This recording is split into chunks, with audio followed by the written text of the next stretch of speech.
3:22 a.m. Your room is dark and silent, yet you're awake. Lying there, you can hear your own heartbeat.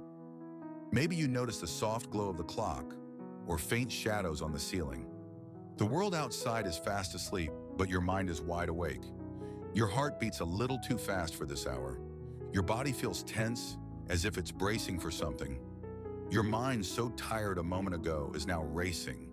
It's listing tasks for tomorrow or replaying the little mistakes of yesterday, all in the stillness of the night. You wonder, why is this happening again? You might think you're doing something wrong, that if you just tried harder, you'd be asleep by now. But this isn't your fault. You're not failing at sleep, and you're not weak or crazy for this. In fact, many others are lying awake in the dark at this very moment, just like you. This wake-up has a reason. Most advice treats nighttime anxiety like a simple sleep problem. Have some tea, take a hot bath, make your room cooler, they say.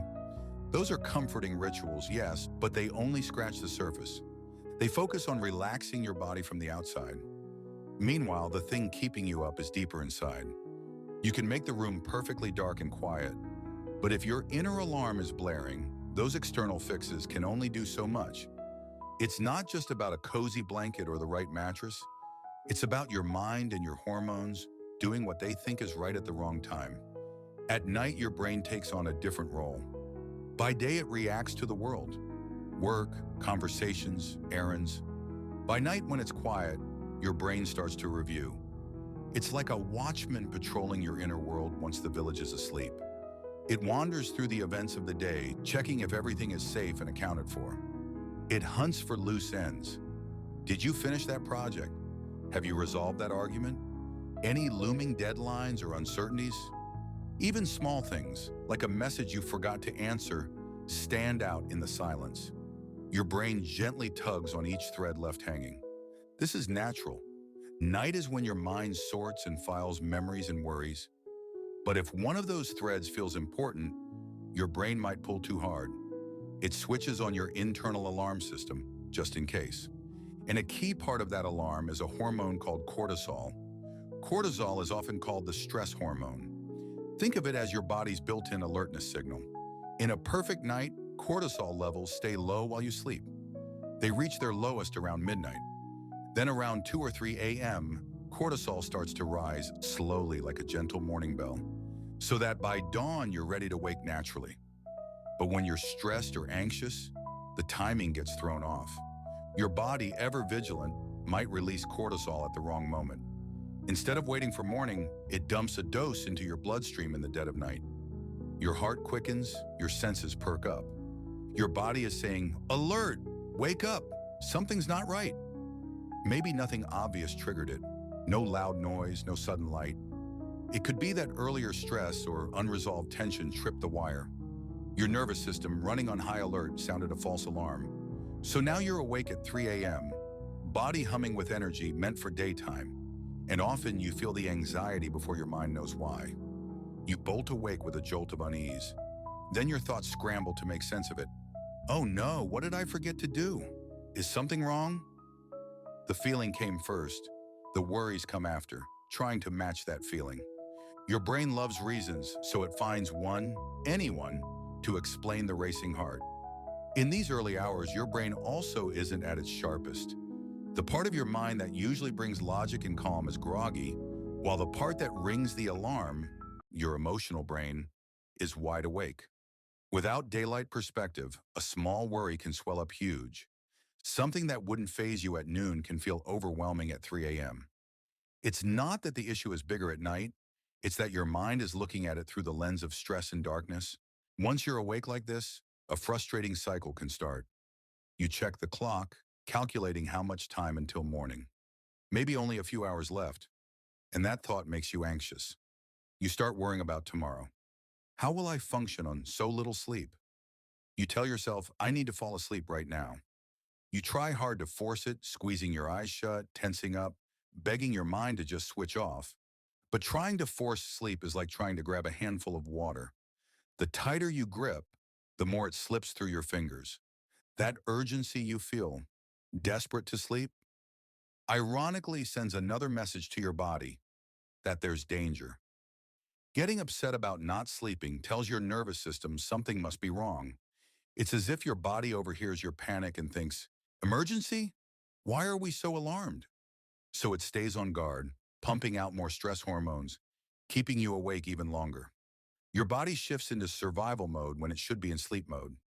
The more you worry, the more your body thinks it has to stay alert. It's a cruel loop. You're awake because you're anxious, and now anxious because you're awake. Consider what tends to flood your mind in these moments. Perhaps you suddenly remember a work email you forgot to send, or you replay an awkward conversation from earlier in the week, or out of nowhere, an old embarrassment from years ago pops into your head, uninvited. Little things you brushed off during daylight now loom large. Did I lock the front door? Did I pay that bill? Even trivial memories or minor worries parade through your head, demanding attention. It's as if the quiet of night turns up the volume on every unresolved thought. To your brain, unfinished business of any kind feels like a potential threat. During the day, you might ignore it, but at night, your vigilant brain treats unfinished as important and refuses to let it go. Here's an odd comfort. This whole frustrating response means your brain is trying to protect you. It may not feel like it, but these 3 a.m. alarms are a kind of ancient love from your body. Think back thousands of years, and if our ancestors felt uneasy at night, there was often a reason: a predator nearby, a tribe member ill. The ones who woke up and stayed alert at the slightest twig snap survived. Now you live in a safer world, but your brain doesn't know that. It uses the same old instincts. When it senses even a hint of danger or unresolved business, it errs on the side of waking you. Your brain would rather rouse you for a false alarm than risk sleeping through a real one. In its own way, it believes it's keeping you safe. So no, you're not broken. Your mind isn't betraying you. In fact, it's being loyal to its training. Just a little overzealous. Realizing this can shift how you feel in those midnight hours. Instead of thinking, my body is failing me, you might think, my body is protecting me, just at the wrong time. How can you convince your body that it's okay to stand down? Not by force. Remember, force feeds the fire. The key is safety, not control. When you're lying there, eyes open in the dark, try something different. Instead of telling yourself to sleep right now, remind yourself that it's okay to be awake for a little while.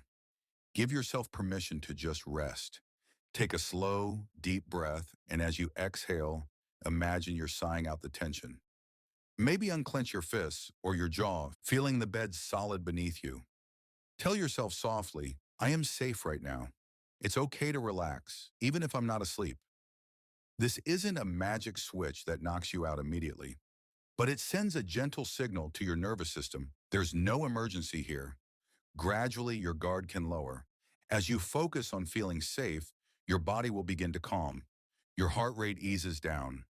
The rush of cortisol starts to ebb as your brain gets the message that it's safe to let go. Your tense muscles loosen bit by bit. You might even yawn, which is a good sign. It means your parasympathetic rest and digest system is coming back online. And even if sleep doesn't come instantly, lying quietly in this state is still rest. Just being in a state of calm will help your body recover. You don't have to force sleep. You only need to invite it by creating a safe space for it. If you find you need a little extra help on particularly hard nights, I've left a gentle suggestion in the video description. It's an optional tool, something calming you can try if you want a bit more support. No pressure at all. It's there only if you feel curious or need it.